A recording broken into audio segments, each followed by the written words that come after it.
but it is a failure. Yes. We now move on to some more news. We have some international reactions coming in regard to the summit. In the hours after it ended without a ceasefire deal, European reactions were guarded. Norway's foreign minister said it was too soon to judge any progress and called for maintaining and even increasing pressure on Russia over its war in Ukraine. This came as Czech's defense minister stated that talks in Alaska confirmed that Putin is not seeking peace, but rather a chance to weaken Western unity and spread propaganda. He also said that they must maintain Western cohesion and keep supporting Ukraine.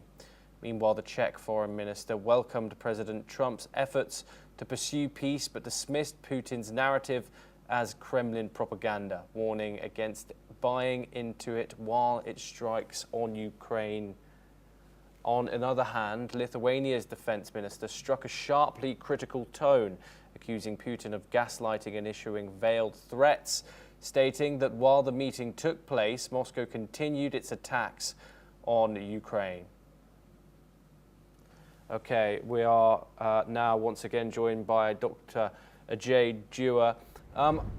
Can I get you to weigh in on this? The statements from mainly Eastern European countries, the countries that raise the most risk when it comes to security from Russia. Obviously, some commending Donald Trump's efforts to bring peace to Ukraine. However, once again, them dismissing Putin's narrative as Russian propaganda. Dr. Ajay Dua, how do you see this? As I mentioned, President Putin seems to have endeavored to widen the scope of the discussions by talking about the US-Russia relationships, economic relations, business and other relationship issues. He's tried to raise the issue of nuclear weapons, whether it's talking about proliferation, whether it's talking about disarmament, etc. One doesn't know.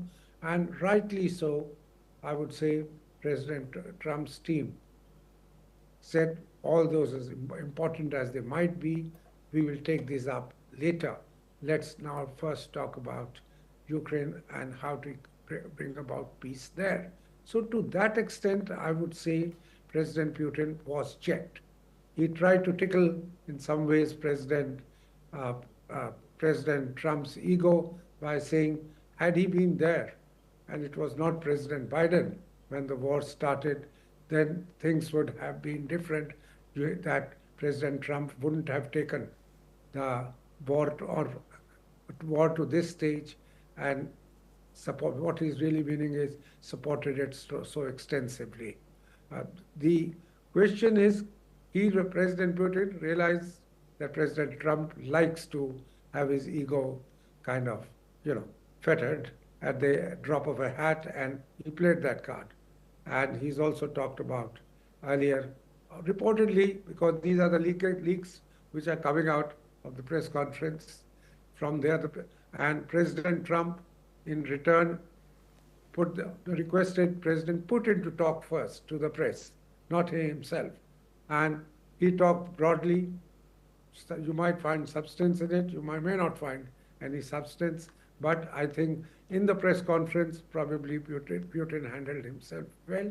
But what happened during the negotiations is anybody's guess.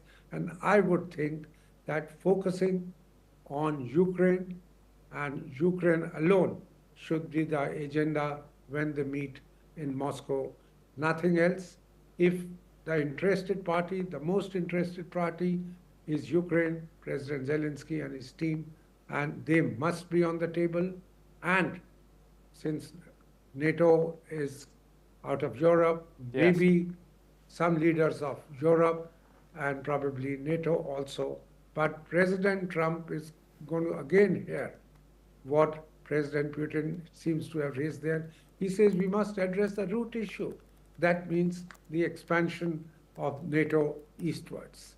That is something which was not taken up, but a demand certainly got made. Yes, So Dr. Dua, unfortunately we are running out of time. I just want one final question for Julia Kazdabina.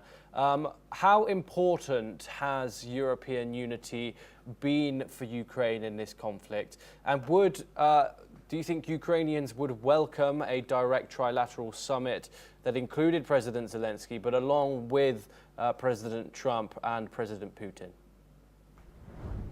Well, Ukrainians would definitely welcome a summit like this, but definitely not in Moscow, because can you really trust Putin or Russia with everything they've done? I don't think Moscow is the right place for a meeting like this. It could be pretty much any other place, but definitely not Moscow. And I think that President Putin offering to have it in Moscow is actually trying to undermine it immediately and trying to set up the situation when President Zelensky is going to say, no, I'm not coming.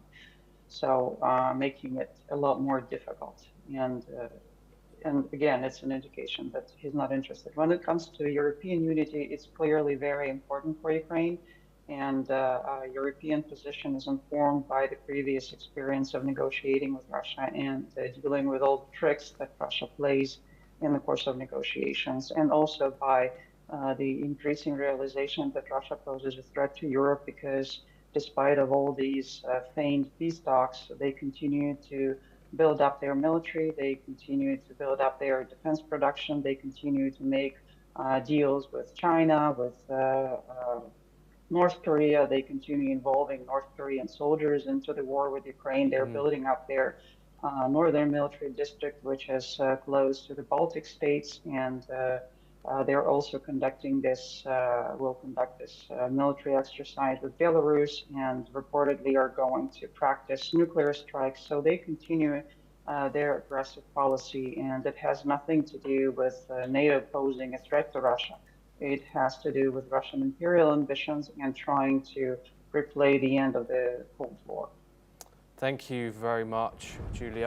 I want to thank all my guests in this discussion, Rohan Gunaratne, Julia Kazdabina, and of course, Dr. Ajay Jua. Well, that is all that we have time for this hour, but we will